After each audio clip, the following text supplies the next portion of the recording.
It's hard not to get emotional about this stuff. One of the first questions that somebody asked me, I have no idea who it was.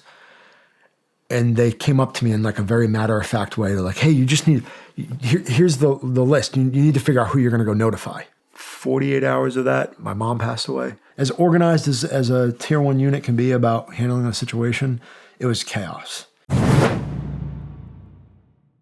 Extortion 17 was very unique for me because of the fact that I was supposed to be on that deployment and I was supposed to be over there with our crew. Now, we were in different teams, and that, I was in Troop 1 and that was Troop 2. So wherever we would have been apart. But I would have been over there. I stayed home because my mother had just found out she had cancer. And so for me, and you know this, like not going on deployment makes no sense. It was like we would have done everything we possibly could to stay with the guys, to go. Like everything else was foreign to me, no matter how bad it got. And so when my mom initially told me that, I'm like, oh, okay, well, you're going to be good, right? Like you're going to get treatment or whatever, and kind of like handling it in a way that was just trying to figure out, okay, I'm going to deploy, but then I'm going to be back. And then when I'm back, obviously we'll do whatever we need to do to help take care of you. And that was the mindset I was in initially. And this is important to explain just because of where I was personally, and maybe it helps somebody, gain some perspective. That's why I talk about all this stuff, by the way. It's just, hopefully it gains some perspective for somebody and somebody gains strength out of it. When I found out about my mom, I kind of had multiple conversations with her. She was a nurse, and I was like, Mom, how serious is this?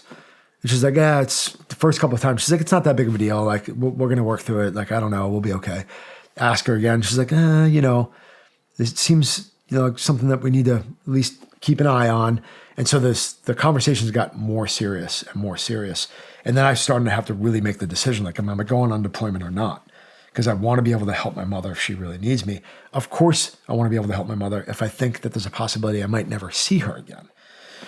So there was one time I asked her, and I kept asking her in different ways. She was a nurse. She was trying to dance around the issue. I was like, Mom, are you going to be okay? And she looked at me and she's like, I don't know. And I'm like, okay, I know now that I probably should be home with you, helping you and taking care of you. And you could kind of see she was starting to decline a little bit through that process. And it was fast. And it was like, whoa, what is going on? I've never not deployed before. My mom's sick. So what do I do here? What's the process that I do? And it was probably one of the most challenging things, at least professionally, that I've had to do, is look the guys in the eye and say, hey guys, like, I'm not going to deploy. Like, I think being home to take care of my mom is more important. I think because when you're at that level, it's hard to understand. I think it's gotten better now, but even still, when you're in that type of brotherhood, it's kind of like, oh, you're not coming with us? Okay. And who knows really how my mom is? I'm still trying to figure it out. I think there was one dude that came up to me and said, you're making a really good decision. You'll never forget the time that you took to go take care of your mother. And everybody else kind of, turned a shoulder to me a little bit. And that's what happens sometimes in the teams, is that, guys tend to be very cold about some of those decisions that are made just because you're the one staying back. And so it was a tough choice.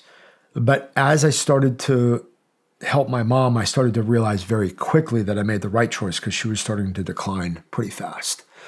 And so I was home, going back and forth between New England and Virginia, trying to spend as much time with her as I could. And then when she started to get really bad is when I started to be like, okay, I'm going to spend the majority of my time up there helping her, taking her visits, helping her at bedside, whatever I really needed to do to help my mom.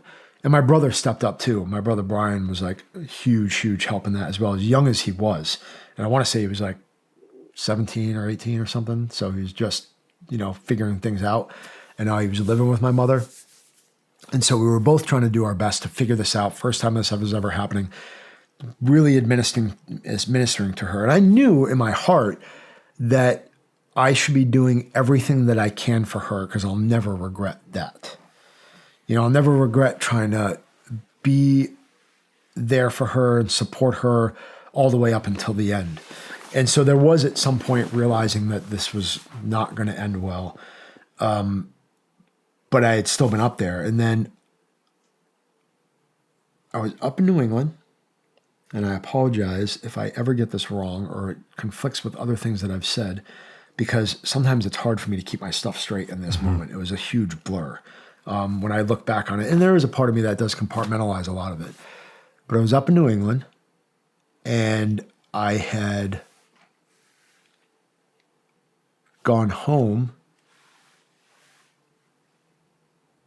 for a visit. And I believe at that point, I was like, it was like a day there. I wasn't even there for a half a day, and found out that something had happened, and it was like the longest drive of my life going into the command, not knowing what helo it was or who it was, just hearing something happen, hoping that I'm going to get to the command and that they're going to tell me like it was a bad crash and everybody's fine and, it's all good. And so as soon as I got that information, I was literally, I believe it was probably like 3 or 4 o'clock at night. I don't know. It was early in the morning. And so I drove in, like not even really, like in my brain, like just wanting to turn around, like, oh, this isn't real. Like just, this didn't really happen. And I was one of the only ones home from Gold. I was one of the only guys. I think there was like one other dude there. And the other guy was back because, well, I'll try to remember that in a second. He had to come back because his child was being born. If I forget, remind me to bring that back up. But when I got there, and it was chaos. It was absolute chaos. As organized as a tier 1 unit can be about handling a situation, it was chaos. And I felt like I was having an out-of-body experience because I see all these names on the board and everything going on and everybody moving around and talking about everything. Man, it's hard not to get emotional about this stuff.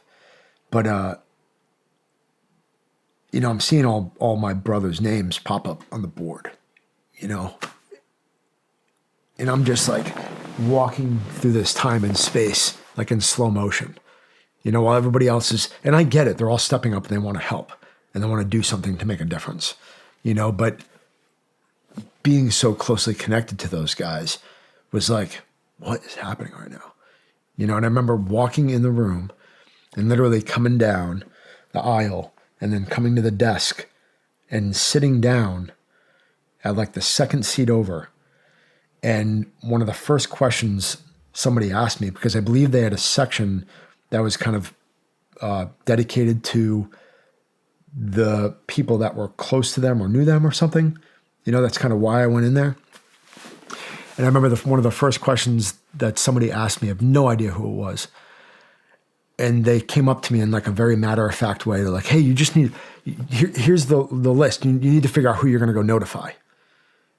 And so like I had this whole list of 17 of these dudes that I knew that I'm like, I have to choose, whose door to knock on.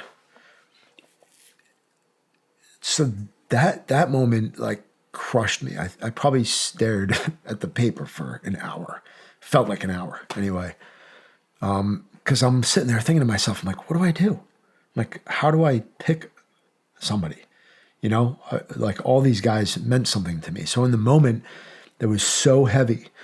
And then it became a blur, after that about, the notifications and having to knock on the door and going through that process of,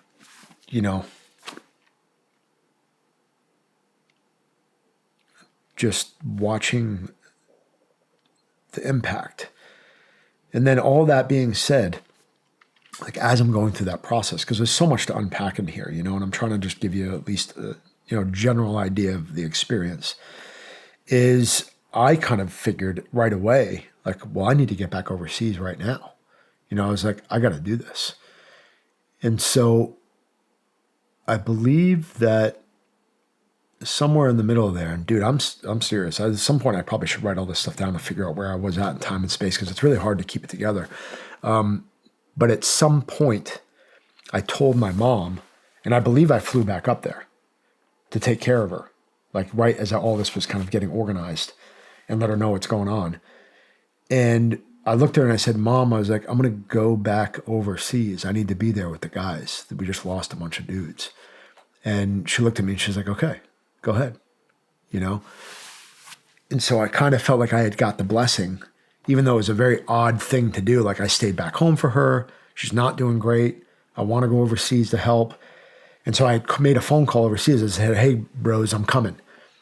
And I remember some of the leadership was like, oh, thank goodness. We were hoping that you were going to be over here. And I'm not going to speculate with what the sentiment was there or whatever the case was. I tried my best not to speculate, but I made the phone call to go back. And so I had gone back to Virginia in a short amount of time. So I started packing my bags. I think I had my last bag packed. And then I got a phone call and basically said, you know, your mom's not doing so good. You got to get back up here. So I jumped back on a plane and I went back home. And then within about 48 hours of that, my mom passed away.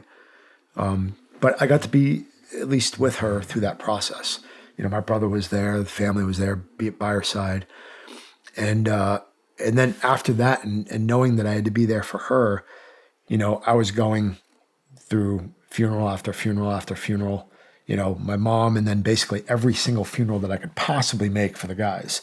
You know, I don't know if I missed any. I think I might have missed one or two, but I was just on plane after car drive. Like it was so crazy to like even contemplate like how it was, but it was, I mean, I was an out of body, like just very out of myself type of feeling. So that was difficult. And then even after that, I was still home to help with all of the logistical stuff of, you know, what was what back home, you know, even having to move their gear and do stuff with their equipment and understanding, you know, how to reconcile all the stuff that was going on, and be there for the families and everything else. It was just a lot in a really, really short amount of time. Hey everybody, I'm Shawn Ryan. Click here to subscribe to the Shawn Ryan Show YouTube channel for the hottest and most compelling interviews that you will not see anywhere else. I've also made a playlist of all the previous SRS episodes so they're easy to find. You can find that right here.